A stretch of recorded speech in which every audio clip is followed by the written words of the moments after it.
दिग्गज company L&T में जो डेटा सेंटर कारोबार है उसको लेकर इस हफ्ते एक बड़ी खबर आई है। इनका जो डेटा सेंटर और क्लाउड सर्विस बिजनेस है उसको ये कंपनी ट्रांसफर करने जा रही है। इनकी सब्सिडरी कंपनी है Vyoma.ai, जिसको 1400 करोड़ रुपए की रकम में ये बिजनेस ट्रांसफर कर दिया जाएगा। इसके साथ साथ खबर ये भी आई है कि एल&टी नेटवर्क सर्विसेज यानी LTNSPL में भी पूरी हिस्सेदारी कंपनी की ओर से बेची जाएगी और ये रकम 30 करोड़ रुपए की तय की गई, जिसमें ये हिस्सेदारी बेची जाएगी। BNK सिक्योरिटीज के रचित खंडेलवाल जी मानते हैं कि ये शेयर 4080 से 4200 रुपए तक जाता हुआ नजर आ सकता है। 12 अगस्त को इस खबर के आने के बाद एल&टी के शेयर में कारोबार के ज्यादातर समय कमजोरी रही, लेकिन आखिरी कुछ मिनटों में रिकवरी आई और शेयर करीब आधा % नीचे 4020 रुपए के स्तर पर जाकर सेटल होता हुआ दिखा।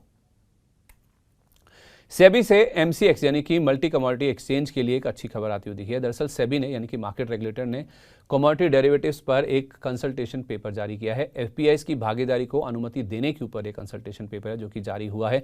Non agree commodities index derivatives में FPIs को अनुमति देने का प्रस्ताव है। नॉन कैश सेटल होने वाले डेरिवेटिव्स तक FPIs की पहुंच बढ़ाने का सेबी का प्रस्ताव है। सेबी का नॉन एग्री कमोडिटी डेरिवेटिव्स तक भी FPIs की जो पहुंच है उसका बढ़ाने का प्रस्ताव है। इस प्रस्ताव में क्रूड ऑयल, नेचुरल गैस, सोना, चांदी और बेस मेटल्स शामिल हैं।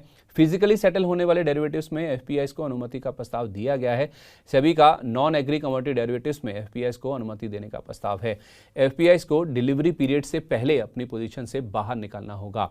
FPIs की बची हुई पोजीशन को ट्रेडिंग मेंबर को ट्रांसफर कर दिया जाएगा। अगर कोई पोजीशन खड़ी रह जाती है या फिर सेटल नहीं होती है तो उस हिसाब से देखा जाए तो प्रस्तावित फ्रेमवर्क के तहत FPIs फिजिकल डिलीवरी नहीं ले सकते हैं, ऐसा सेबी के कंसल्टेशन पेपर में लिखा हुआ है। लेकिन ये खबर MCX के लिए अच्छी है। राजेश शर्मा जी मानते हैं कि इस शेयर में या तो आपको 2965 के ऊपर का ब्रेकआउट मिल जाए या 2500 के आसपास गिरावट पर ये शेयर अगर आपको मिल जाए तो जरूर खरीदारी करें। 2965, 3050, 3200 तक के टारगेट्स के लिए आप चाहें इस शेयर में खरीदारी कर सकते हैं। 12 अगस्त को MCX के शेयर में डे हाई के पास 2.5% से ज्यादा की बढ़त के साथ 2970 रुपए 10 पैसे के स्तर पर कारोबार का अंत देखने को मिला।